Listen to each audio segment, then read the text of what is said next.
Hey guys, it's me, your girl Melipona, back for the next installment of the Stardew Valley 100 Days Drought Challenge. I have been doing my best to come up with a plan to allow me to finish this challenge sooner, because let's be honest, after a certain point, it might not be the most engaging level of gameplay.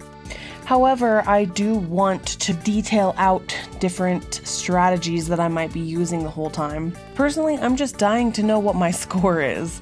I really want to get to the end so that I'll be able to finish scoring and see if I hit my targets. I'm excited, but I'm a little bit worried at the same time that I might not succeed as much as I want to. I don't know if I'll meet my goal of filling out the museum, but I really want to be capable of doing that. Giving Elliot a topaz. You know, he hates quartz but loves topaz, but I don't know many people who could tell the difference between the two. So it is funny to me that someone would critically need topaz, and yet anytime you give someone a gift, something for free that they're not paying for of a very slightly different stone, they dislike you. Tell me if that's something that's ever happened to you in your experience. Somebody gives you some fluorite and you love them and you're willing to pay for it, but a malachite is too far. I'm finally leveling up in farming, which is great because you know those farming levels are coming so slow. Hopefully this means that by the time I finish fall, I'll at least be at farming level 5. We have these limitations and they make it really difficult to get that farming level up. My goal today was to catch a special fish for Willie's birthday, but I wasn't exactly sure how I was going to do that, considering there are not that many fish that are available right now that he loves. But I decided I would try my luck with the sturgeon because, you know, for me at least, those are relatively easy to catch. And I got one pretty easily.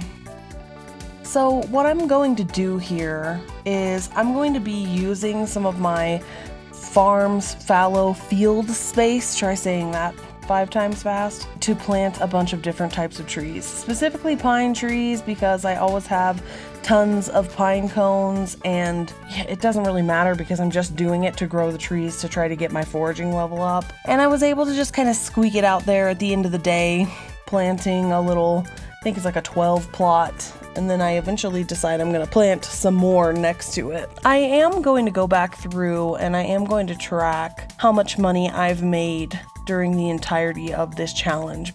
And it looks like, unfortunately, we've been hit with another pest. Let's see which plant has to go this time. I really hope that it's not the coffee plant. It doesn't seem like it will be, but it would really suck if it was. Oh, it was a tomato plant. Well, you know, it produced a few good times for me.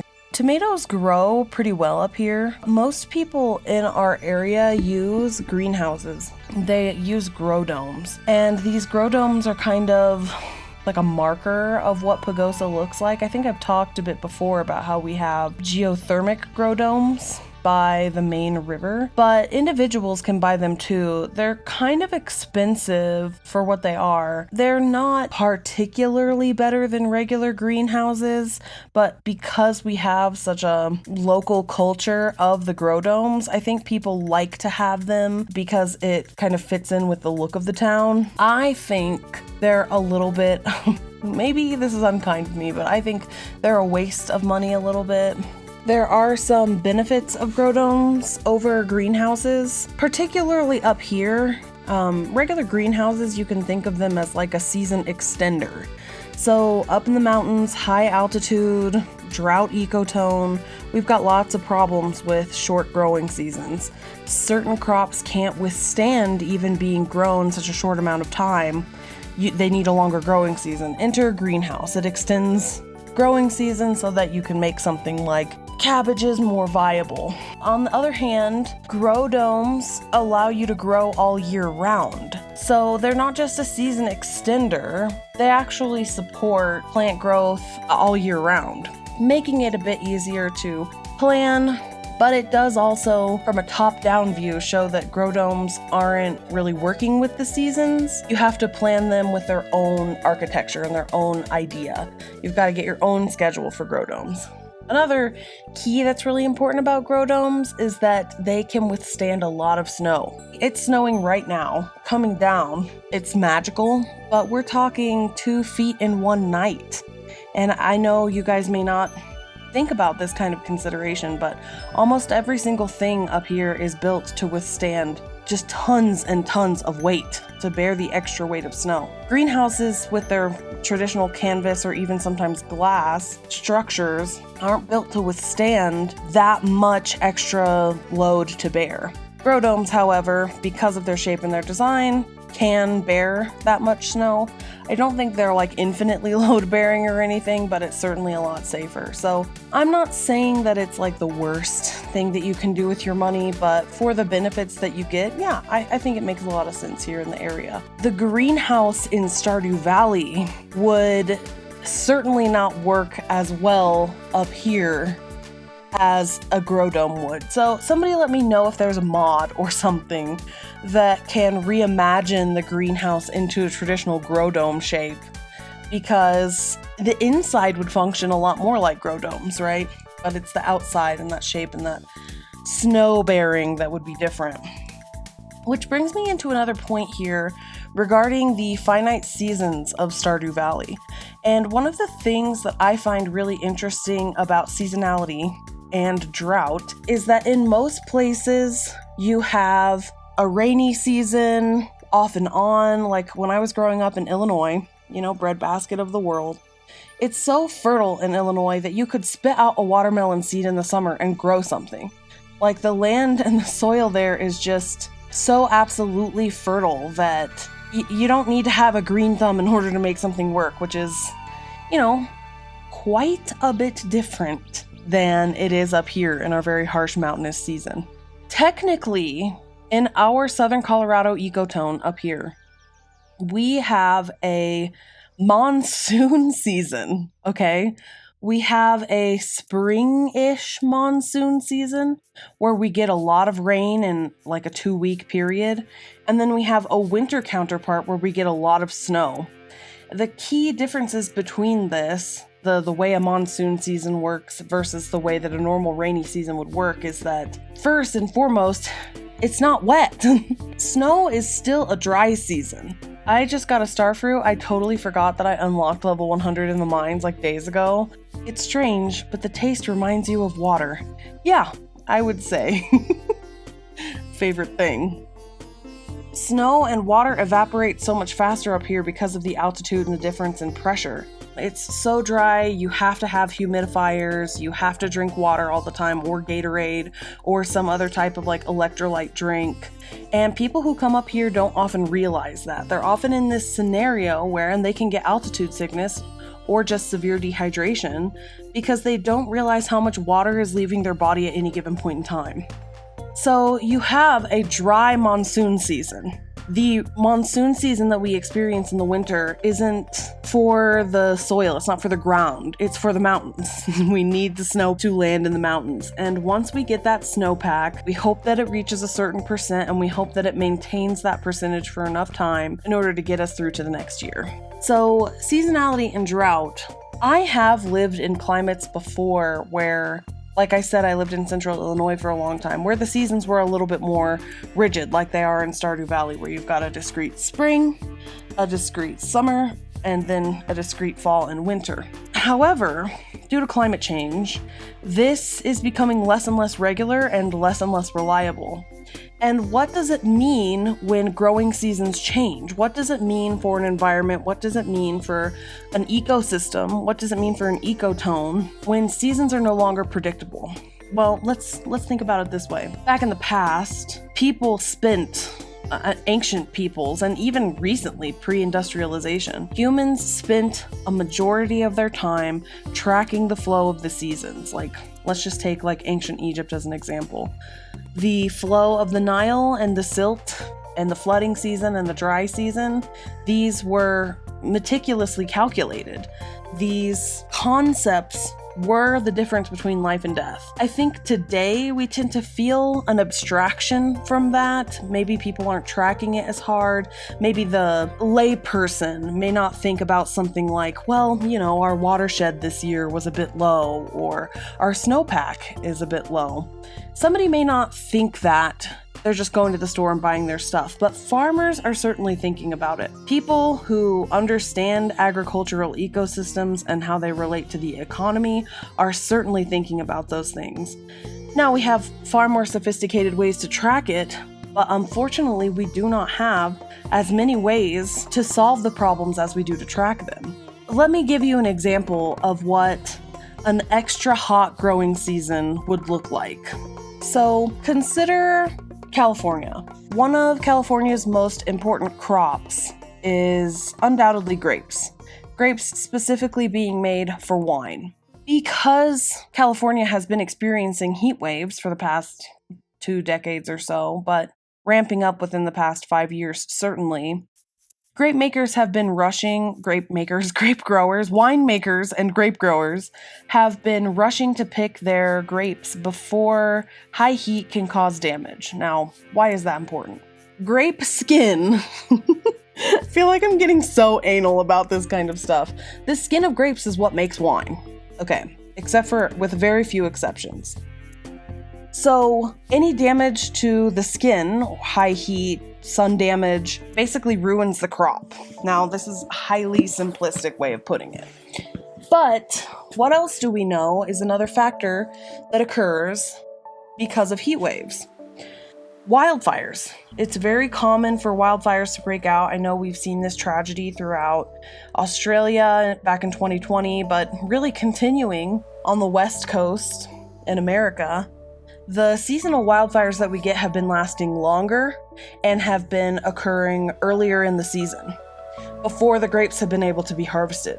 So let's look at the wildfires in 2020 as an example of what California winemakers have to do in order to cope with not losing absolutely everything that they've worked for in one season.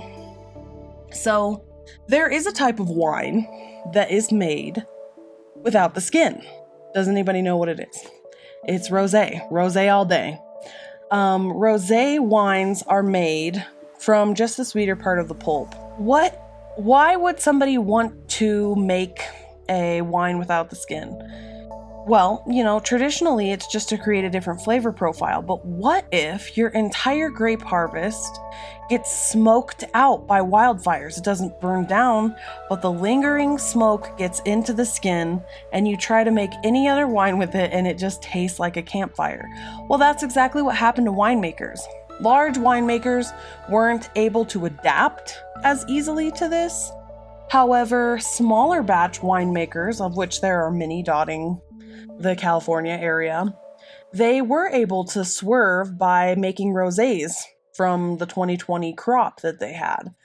They took the skin off, thus reducing the taste of the smoke, and made some, from what I have heard, some of the best rosés that have happened in 20 years. So what turned out to be a tragedy for crops and a big hit to winemakers actually pushed forward a solution that has created a product people are probably going to be looking for a while, but only to small farms that are flexible. Only to small crop growers who are capable of saying, well, we grow these crops for our flavor profile, and we're ensuring that this flavor profile can be made into a multitude of wines, and people that aren't just boil them down, smash them, use the industrialization processes, that they're not flexible. Bigger companies aren't designed for that kind of flexibility in winemaking. So what I'm talking about overall in this concept is when we look at the effects of growing seasons change, we can't really just say, oh, well, California's growing season needs to be adjusted by 3 days. The grapes need to be planted 3 days earlier, and they need to be harvested 3 days earlier. Because when these growing seasons change due to things like heat or early frosts or just bonkers events like wildfires that rage or additional out of climate temperatures, these aren't things that can be predicted no matter how meticulously you track things. So all of our humanity says we're going to work hard to try to predict if we're going to have a drought, if we're going to have a flood, and to cope, to adapt to that. But what farmers are seeing in the wake of climate change is that that's not really an option, sadly. So people just have to be flexible and they have to be innovative in order to keep their farms going, in order to keep the art that they're doing in winemaking alive. And these small adjustments that we would have historically made, like, what I suggested before, just making sure that things were planted sooner because it's going to be hotter earlier in the year or something, those aren't really viable options. So, as sad as this may be to talk about, I think it's incredibly important to understand the resilience that smaller companies have. I think while most of us may not on a gut level believe deep down that corporations are better, I think to a certain degree, we as Americans say, oh, well, they have economies of scale. They have mass distribution networks. They are in some ways more resilient than the mom and pop shop are to things like supply chain shortages or climate change in this instance. But what I want to say is that there are legitimate ways to challenge that notion inside of us. An example that I'll give you is pharmacies.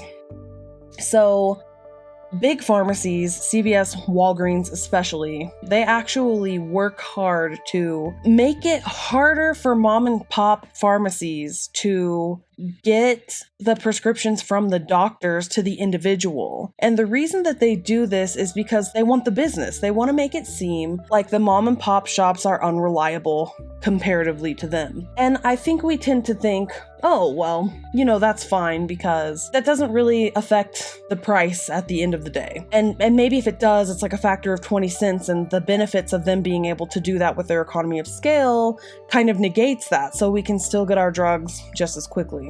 Some states have been pushing back on how much big pharmacies are allowed, and some studies have even shown, I don't know why this would be surprising, but it is a little surprising to me at least, that small pharmacies, independent pharmacy retailers, which comprise 33% of the brick and mortar retail industry, if you can believe that, even though they only make up 6% of the total pharmaceutical market, they beat big chains by a lot at distributing things like the vaccine. They're also much more accurate when it comes to filling prescriptions, and pace for pace, they aren't actually more expensive. They're able to get the pharmaceutical needs met of their customers with the same kind of price. So we look at these systems and we tend to have this, I don't know, maybe unconscious assumption that bigger systems are maybe more resilient, more streamlined, more efficient. I mean, there's no reason to not believe that. There's no reason for someone to say, nah, smaller companies by and large are more efficient than bigger companies. But we're finding that despite the obvious intuitive answer here, we're wrong. That smaller companies are able to keep pace with bigger companies, and in some ways, important ways, I would say, beat them out entirely. So what does this mean for Harvey and Stardew Valley? That's kind of a joke, but what I'm saying is, are smaller farms more resilient? We know that smaller stores might be more resilient, smaller pharmacies could be more resilient. Smaller farms have shown to have that flexibility built into their model to allow them to come up with the idea to make their smoked out grapes into rosé, and also to implement it into something good. What does this kind of stuff mean? What does this mean for somebody who is just casually going to the store and buying things? I think for me, what it means is that community systems are where resilience is born. And I mean that by a huge factor. We can use the benefits of big systems. We can use the fact that you can go on Amazon and buy a 55-gallon plastic drum as a rain catchment system for like 50% cheaper than we could if we went to a local place. Certainly, as individuals wanting to become empowered in our communities, once we have those resources, those water catchment resources or different things that we can use to start becoming self-sufficient and start becoming resilient, we should absolutely use something like Amazon to do that and to get it as cheaply as possible. Because, let's be honest, the brunt of the problems with climate change are not necessarily individual consumers and individual consumption. The brunt of it is on bigger corporations. That kind of behavior is what is causing the real problems of rapidly accelerating climate change. However, I'm not saying individuals don't have any responsibility. I'm saying that if we want to become resilient and we want to have that ability, then we've got to bring it into our communities. And I don't know how else to bring it into our communities than a way that we can afford to do it. I mean that. If you are someone who is wealthy enough to be able to buy everything locally sourced, everything organic, support your local communities. Absolutely do that if you can do that. But I think most of us out here, over 60% of Americans, don't even have $2,000 in their savings. Like, we're in a cost of living crisis right now, and I think that puts most of us squarely in the place of, well, what are we going to do? What are we going to do if this new supply chain fails, or if we lose our jobs or something like that? And I think the difference is buying 55-gallon drum for $25 on Amazon versus $70 at our local Walmart. I mean, it's painful that we as the consumers have to pit these kinds of ethical quandaries to ourselves. It contributes to this decision fatigue. At the end of the day, we want our communities to survive. We want our communities to survive. We want to survive. We want to make resilient systems. And I think that means, in the meantime, taking advantage of the resources that we do have available to us at whatever cost. And I think that's a painful decision, and I'm not saying it's the solution. I'm certainly not saying it's the solution to everything. But I think in a very real way, we can't be perfect about our environmentalism. If we want to have a small farm and we want to put it in a plastic bucket, we can't say, oh, well, I bought this bucket off of Amazon, so it's already bad. It's already flawed. I've already started off wrong. Neither can we say, oh, well, I can't grow food in a plastic bucket. It needs to be a burlap sack because I don't want plastic to leach. I mean, these are reasonable concerns, but after a certain point, we are stopping ourselves from providing for ourselves because we're saying we have to be perfect. We have to be perfect. It has to be the perfect home growing kit. It has to be the locally sourced option in order for it to mean anything. And it's just not realistic. And I think it's not fair. It's not fair that the individual is going to have that burden. Time and time again, we get these studies back that show that our local systems are resilient because they're our local systems. Time and time again, we get these studies back that the smaller store is able to adapt. The smaller store has more flexibility. It's able to respond to public health crises better than the bigger stores. Maybe this is news to people. When we have this data, though, we can't ignore it. We need to be looking at what it means that smaller systems of people can respond better to tragedy, to climate change, to public health crisis, to crisis in general. I think the natural conclusion to draw from that is, well, then let's make sure we have these small communities in place. Does your town have a brick and mortar pharmacy? My town doesn't. What does that mean? What does that mean? And I encourage you guys to ask yourself that question, what it means for you, what it means for your community. And also to creatively ask yourself, well, what would it mean?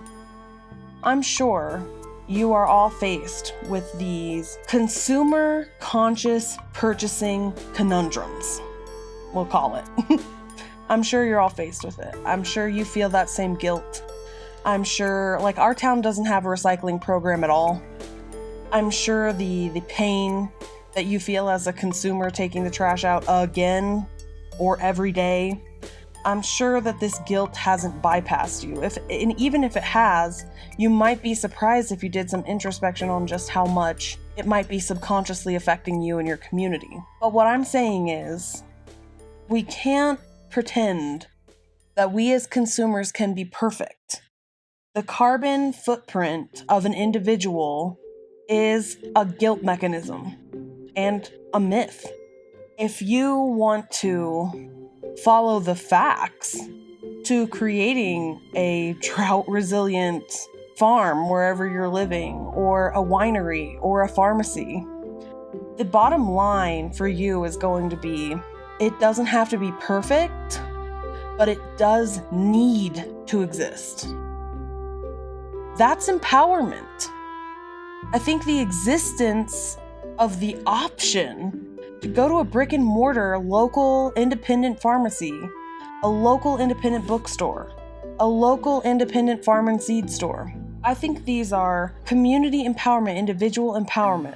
And I think it's way better that they exist and use a styrofoam takeaway cup if they serve you coffee than for them to not exist because they couldn't source a perfectly biodegradable option. I guess the reason that this topic comes up for me so hard when I play this drought challenge game is because Concerned Ape didn't write this game without that necessary context, right? I mean, he did pit JojaMart against Pierre's, and he also made it clear that Pierre's isn't perfect, that Pierre is still a businessman, that he still cares potentially way too much about profits. I mean, whatever way too much is for a businessman. But I think most of us would agree that Pierre's existence is important to Pelican Town. I think we can also agree that it was especially important after Joja decides to cut its supply line to the town for what I must say is a very petty reason for a corporation to do so. However, we the people have no say over if or if not JojaMart would stay in our communities. So essentially what I'm asking you here is, do you have a Pierre's in your community? And if you don't, what do you feel knowing that you don't?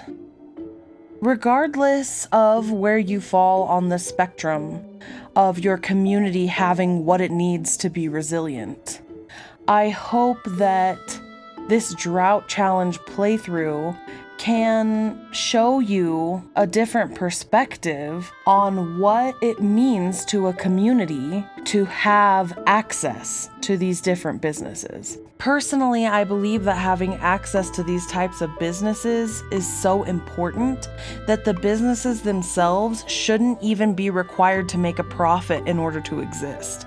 They should merely need to break even. I know, that's like an insane stance to take. But I actually think there's a lot of compromise there between people who might be against having a universal basic income and people who might believe that there's a priority for businesses to exist over individuals. And I know that's a kind of strange way to divide individuals on a political spectrum, but I do think there's a lack of consensus onto which type of incorporation is more important, individual incorporation or business incorporation. I wonder about this stuff as I play this game.